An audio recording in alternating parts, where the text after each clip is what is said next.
What's going on, Lauren, with the TMF podcast? Figured I'd change my background up for this one for some reason. I don't know. Just felt fun. More of like a news thing as I cover all these topics, so why not? But before we get into it, like the video, subscribe to the channel, hit the notification bell if you'd like. I came across this article, and this is a topic that we just kind of dance around it, right? Because in the United States, a huge racial divide is the ancestral history of slavery.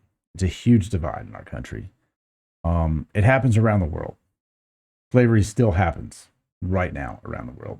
But this article hits real close to home.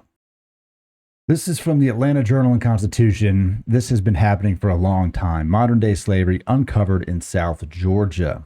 Article goes on to basically says that a years-long human trafficking operation trapped migrant workers in modern-day slavery on South Georgia farms, according to a federal indictment unsealed last week. Victim includes over 100 laborers smuggled from Mexico and Central America into brutal and inhumane working conditions under the threat of gun violence. Some were allegedly forced to dig for onions with their bare hands, earning only 20 cents for each bucket harvested.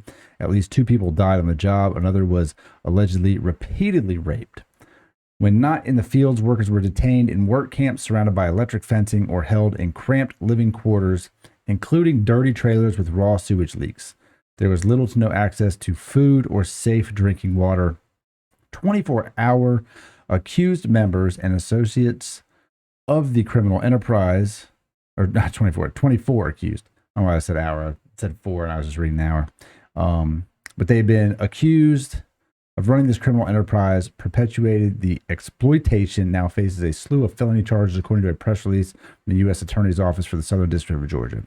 The multi-agency cooperation that yielded the indictment, dubbed Operation Blooming Onion, may be one of the largest ever human trafficking and visa fraud investigations in the country. Dude, that is so crazy. Look, we don't even... How does this go on, and how do they get away with it? How does nobody know? You have a bunch of over 100 people, I'm guessing spread out over multiple places, that are being held basically against their will, are working for nothing, can't leave, died. How did 2 people die and there's no investigation? How does that happen? It's so crazy that they are willing to do that, and that someone is willing to put them through it. Because it's happening in rural areas, nobody sees the victims. What he says here. All you see is, your onions are at the store. They used a name brand store. I don't think they should have done that, personally. I feel like that's throwing that store just under the bus. It's just a generalization.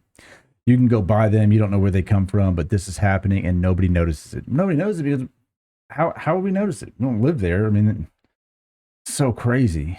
And these are essential workers that have been keeping us fed through the pandemic. Unbelievable. So I'm really curious to see how far this makes it in the mainstream section, because there's been I feel like this. There's no names of anything happening in this article, and there should be. Why do we not know who they are? It's 24 people. I want to know who they are.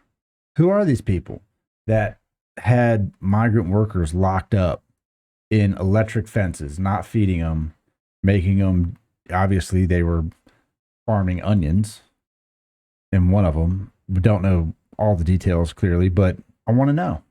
Why don't we know?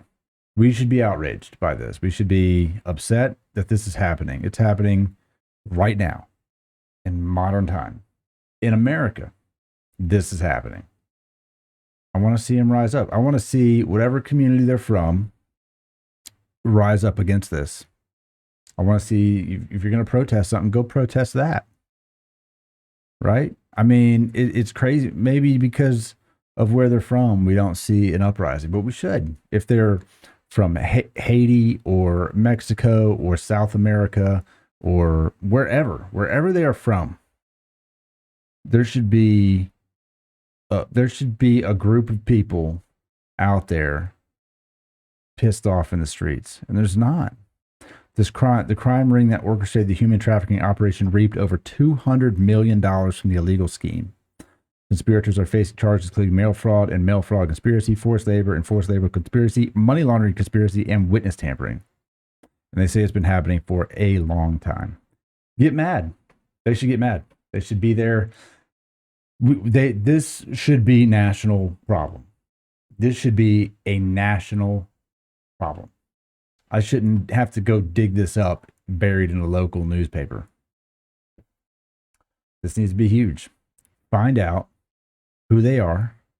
I want to know. Who are they?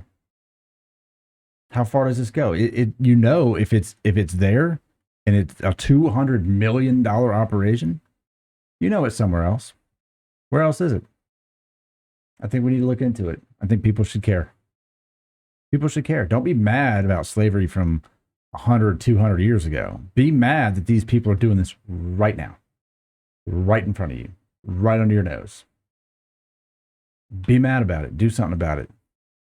Don't go do something stupid. Don't go burn South Georgia to the ground. But I think people need to be held accountable for this. This is a big deal. Let me know what you think. Leave me some comments. We will talk about it.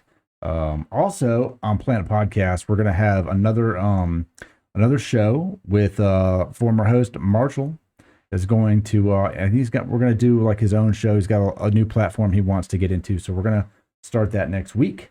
So keep an eye out for that. It's going to be Truth Times 7. And we'll see you on the next one.